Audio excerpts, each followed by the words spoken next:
안녕하세요 여러분, 아름다운 나라 TV입니다.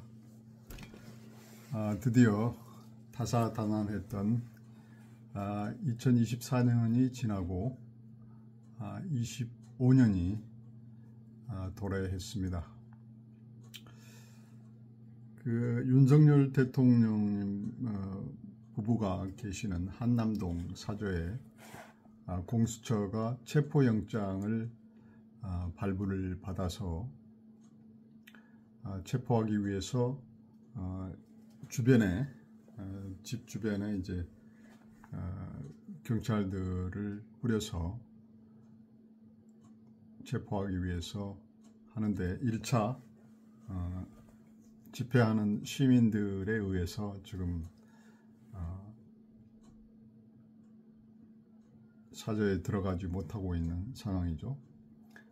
그런데 이제 막상 사저에 접근하더라도 경호 병력들이 있기 때문에 그 경호 병력을 뚫기가 어려울 것이라는 전망입니다. 경호법에 의해서 대통령 경호처에서 법과 원칙대로 진행한다고 하니까 전망을 해봐야 될 것 같습니다.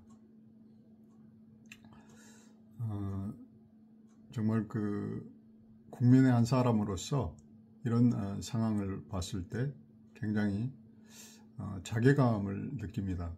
왜냐하면 대통령은 내란이나 이런 내란에 준하는 그런 범죄를 저지르지 않고서는 체포하거나 이런 법적인 형사법 그런 구속할 수 있는 상황이 아닌데 말이죠.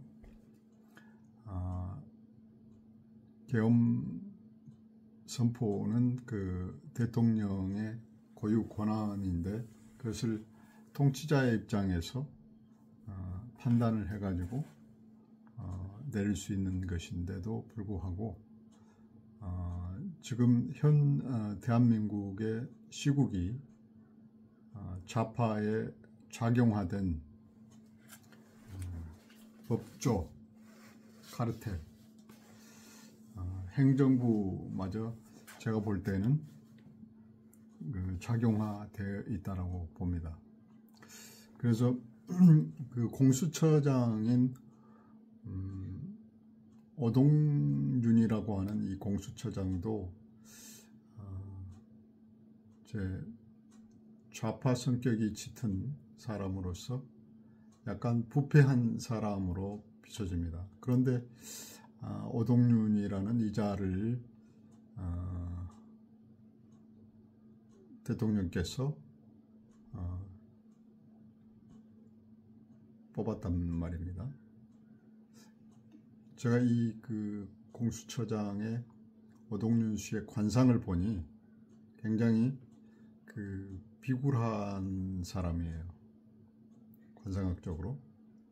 그래서 강한 사람한테는 약하고 약자에게는 강한 그런 치졸한 사람이에요. 그런데 이제 이 사람은 판사직을 했던 분이죠. 그래서 판사직을 그만두고 이제 변호사를 하다가 윤석열 대통령께서 공수처장으로 이제 발령을 냈던 사람인데 결국은 공수처장 때문에 이렇게 지금 대통령을 체포한다라는 그런 초유의 사태가 지금 발생했습니다. 이자가 말이죠. 저희가 볼 때는 국가적인 시인이 굉장히 추락하는 상황이 되겠죠. 대통령이 체포된다. 현직 대통령이 지금 탄핵 시국에 직무가 정지되긴 했지만 공식적으로 대한민국을 대표하는 수장인데 말이죠. 기자가 어떤 마음으로 대통령을 체포영장을 쳤는지 모르지만 제가 볼 때는 이 사람의 관상이 아주 비굴하고 비열한 사람이다. 그리고 강자한테는 약하고 약자한테는 강한 그런 비열한이다. 그런데 어떤 권력을, 판사라는 권력을 쥐고 있었기 때문에 이 사람이 얼마나 공익적인 차원에서 판사의 권한을 사용한 게 아니고 자기의 어떤 이득에 준해서 판사직을 했다는 것을 단적으로 관상을 통해서 저는 알 수 있겠습니다. 그건 그렇고, 아무튼 지금 윤석열 대통령 이제 사저 주변에 지금 상황이 어떻게 되는지는 모르겠지만 많은 애국 시민들이 주변을 가득 메우고 있습니다. 그리고 일부는 그 경찰들과 대척점에 있는 시민들은 연좌해서 누워서 연좌해서 지금 집행을 맡고 있는 상황입니다. 그래서 저는 이 민주주의라는 것을 굉장히 회의적으로 생각이 들더라고요. 왜냐하면 그 민주주의는 그 기본 원칙이 다수결의 원칙에 의해서 운영이 되잖아요. 그래서 다수의 뜻이 꼭 옳지 않아도 그 뜻을 따라가야 된다는 그런 폐단이 있습니다. 단적으로 현 시국에서 보면은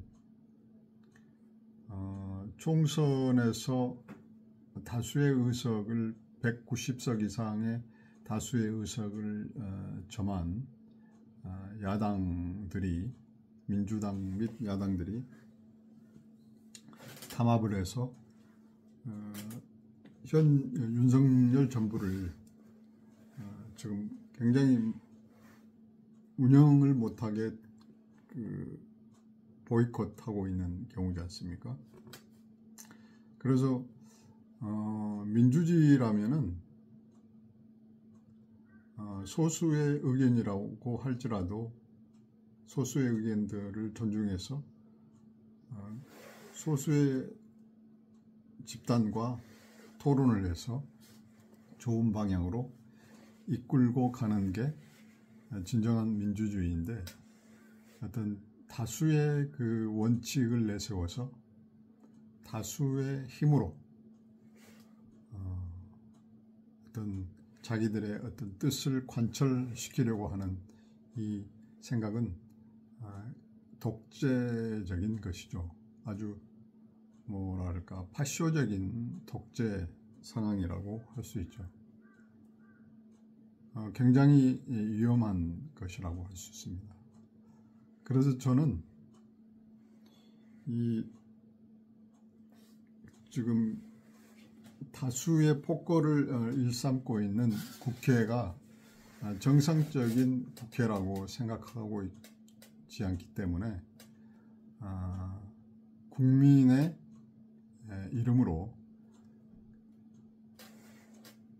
이 폭주를 막아야 된다라고 생각하고 있습니다. 사실 그 다수의 의석을 확보하고 있는 이런 야당 세력을 지금 와서 어떤 제어할 수 있는 방법이 없지 않습니까? 뭐 대통령은 거부권을 행사할 수 있고, 또 최후의 보루로 비상계엄을 선포할 수 있는데, 이제 최후의 보루로 마지막에 윤석열 대통령께서 그 권한을 사용했습니다. 그래서 윤석열 대통령께서는 이 비상계엄을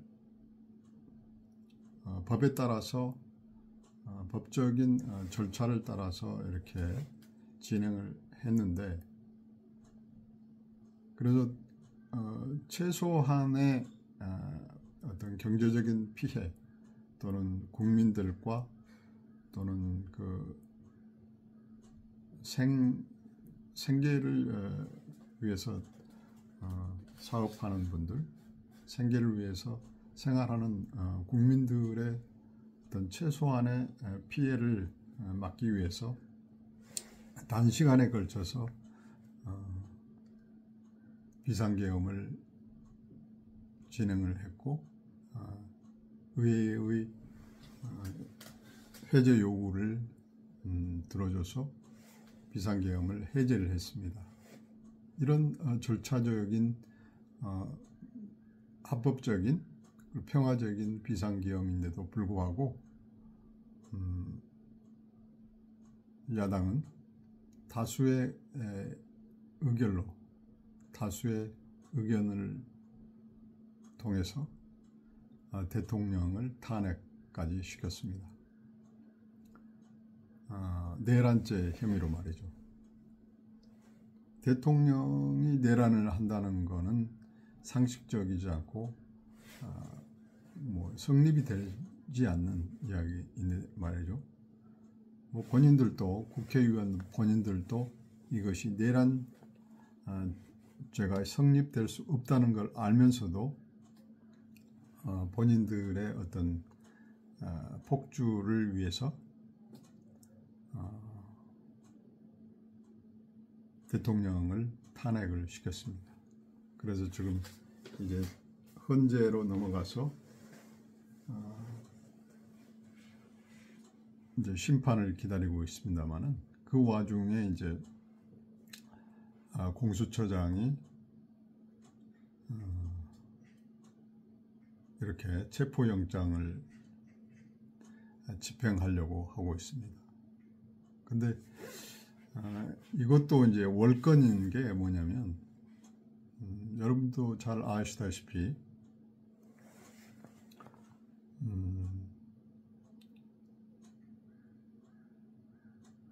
대통령은 내란죄가 되지 않고, 그래서 어떤 대통령을 체포한다라는 그 발상 자체가 비상식적인 것이죠.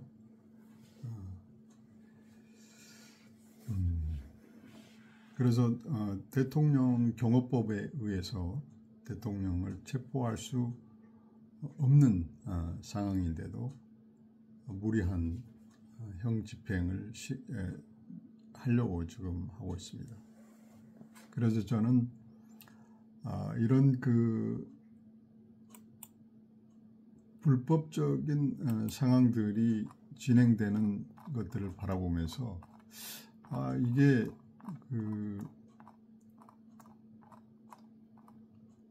합리적이지 않고 불법적으로 어떤 국회에서 결의된 내용들이, 그게 이제 행정부나 어떤 대통령께서도 이것을 보이콧해서 그 불법성, 불합리성을 밝히면서 저항해야 되는데, 그러지 않고 모든 국회에서 결의해서, 다수가 결의해서 시행을 해버리면은 그것을 어떤 법적인 프로세스로 맡겨버린 것에 대해서 저는 의아하게 생각하고 있습니다. 왜냐하면 이렇게 불합리하고 불법적인 어떤 과정으로 치러진 이 국회의 어떤 결의 사항들이 무조건 다 받아들일 수는 없지 않습니까? 그렇다고. 그래서 저는 그 국회의 입법 독재의 국회의 어떤 독재적인 이 상황을 국민들이 저항해야 된다고 생각합니다. 뭐 헌법에서는 이 저항권이라고 하는 내용이 그 명시는 되어 있지 않다고 합니다. 그래서 제가 이제 이 헌법의 이 저항권에 대해서 이렇게 나와 있는가에 대한 것을 이제 찾아보니까 그 저항권이라고 이렇게 해서 명시된 내용은 없어요. 그런데 저항권에 해당되는 내용들이 있다는 것이죠.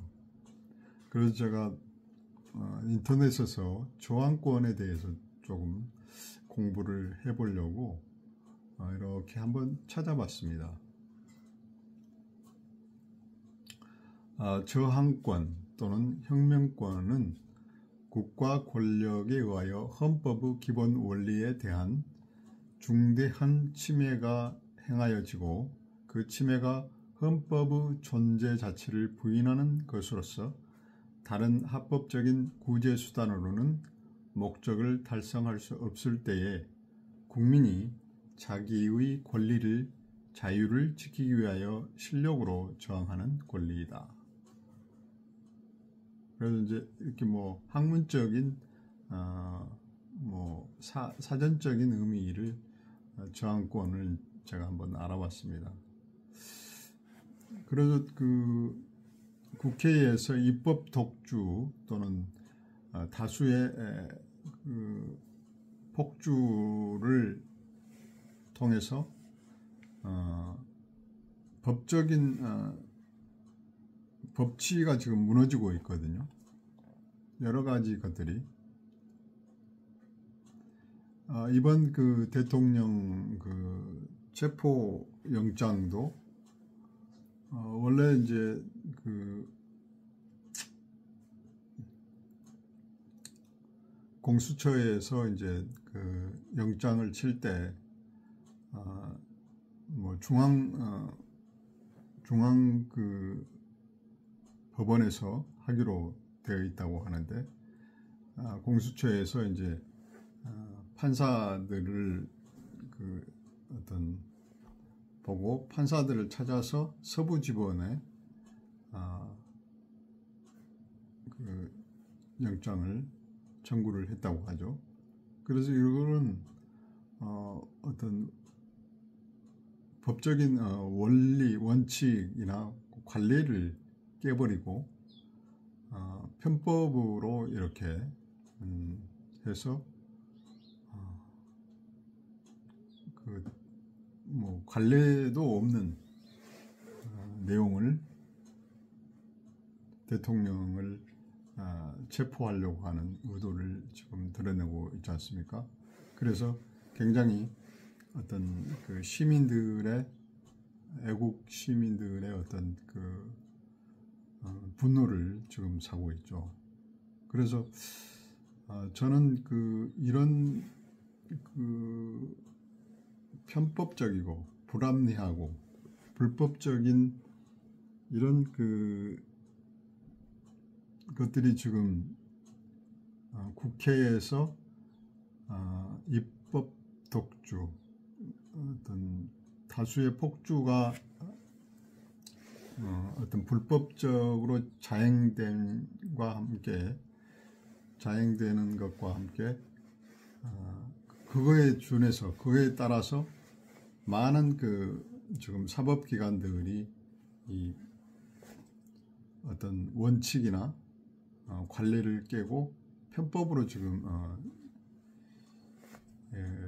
어떤 권한을 행사하고 있다는 것입니다. 그래서 제가 볼 때는 이런 상황들이 국민의 권리, 자유를 어떤 침해하는 것이라고 생각이 돼서 우리가 말하고자 하는 어떤 저항권을 행사해야 된다고 생각하고 있습니다. 저항권이 비록 존재한다고 하여도 그 저항권이 실정법에 근거를 두지 못하고 자연법에만 근거하고 있는 한 법관은 이를 재판 규범으로 원용할 수가 없다. 저항권은 헌법 보장을 위한 수단이자 기본권 보장을 위한 기본권으로서 성격을 아울러 가진다. 저항권 행사가 성공하여 법치 국가적 질서가 재건되면 저항 행위는 소급하여 유효한 것으로 정당화된다.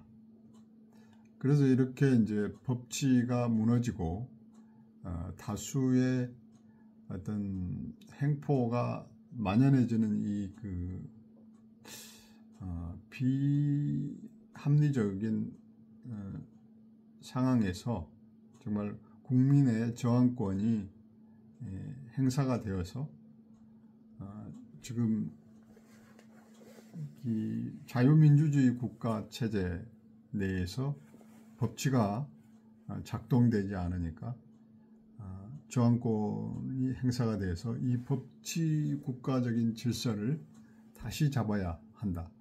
다시 리셋해야 된다라는 것이 저의 생각입니다. 그래서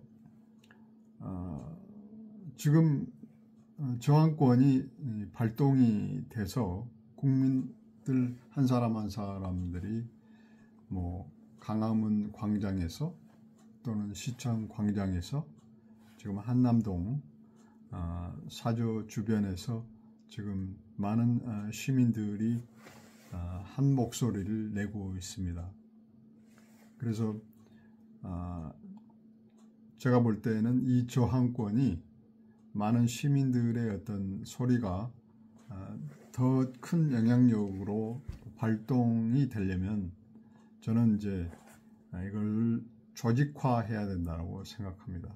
그래서 매주 주말에 광화문 광장에서 벌어지는 이런 일련의 집회들 또는 한남동 사저 주변에 집회되는 모든 이런 일련의 집회들이 조직적으로 진행되는 것이 아니고 이제 그때그때 상황에 맞게 SNS나 유튜브를 통해서 급조된 이 집회이기 때문에 어떤 구심력이 없이 흩어지는 그런 집회가 되고 맙니다. 그래서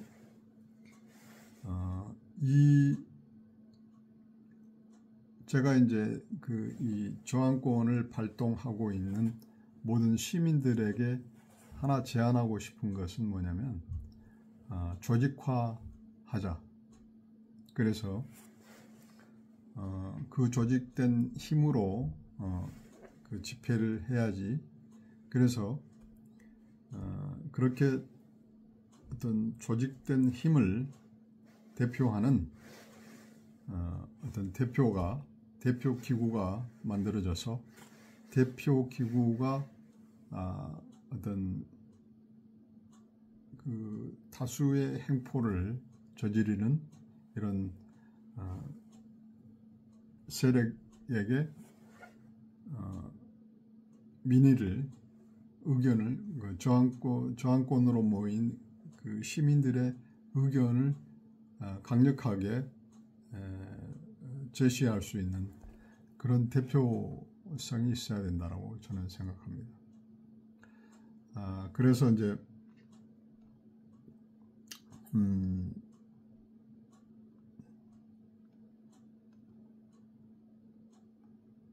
예를 들어서 그 광화문에서 지금 매주 열리고 있는데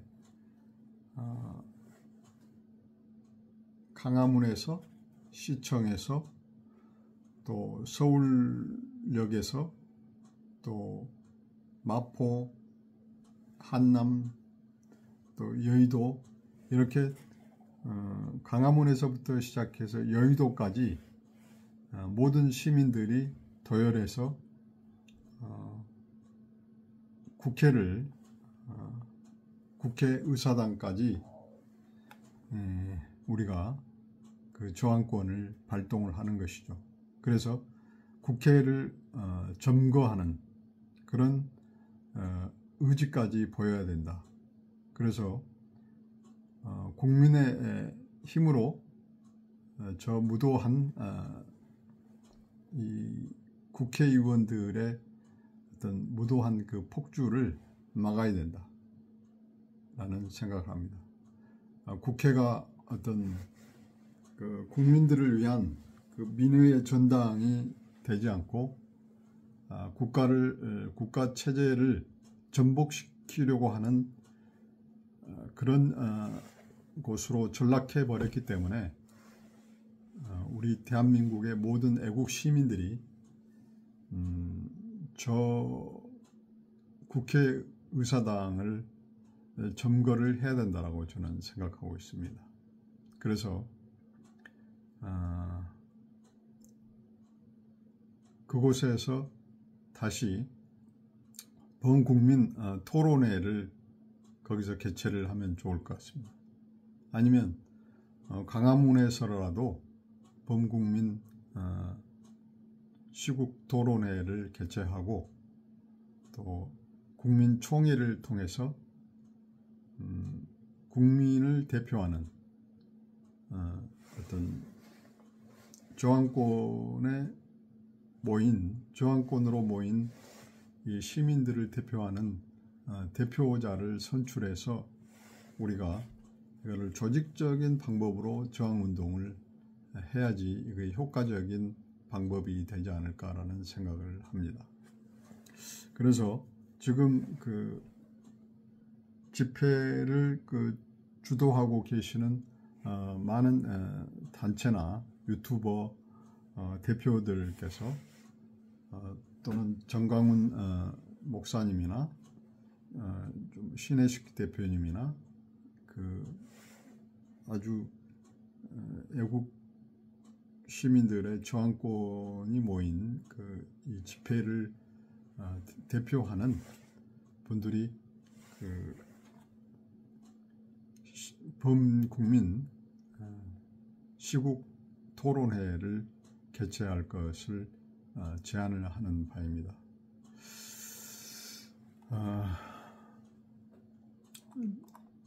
제가 이제 이렇게 대통령께서 이렇게 한마디로 직무가 정지가 되니까 뭐라고 그럴까, 국민의 한 사람으로서 어떤 힘이 없어진 것 같은 그런 느낌입니다. 가정에서도 보면, 한 집안에서 보면 집안이 시끄럽고 어지러우면 자식들이 힘이 없고 신이 안 나잖아요. 그것처럼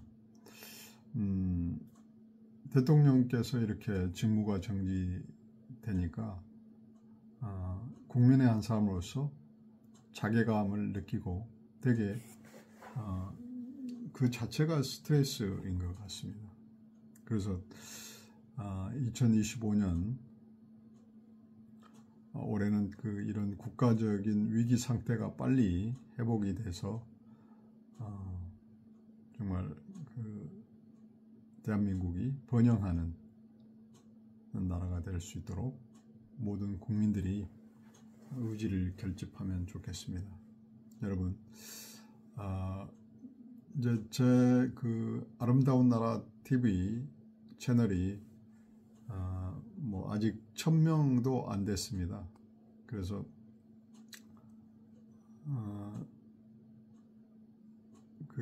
많은 구독자들이 생기면 좋겠지만 제가 이 유튜브를 진행한 지가 얼마 되지 않기 때문에 참 어렵더라고요. 그래서 많은 분들이 응원해 주시고 지지해 주시면 고맙겠습니다. 감사합니다.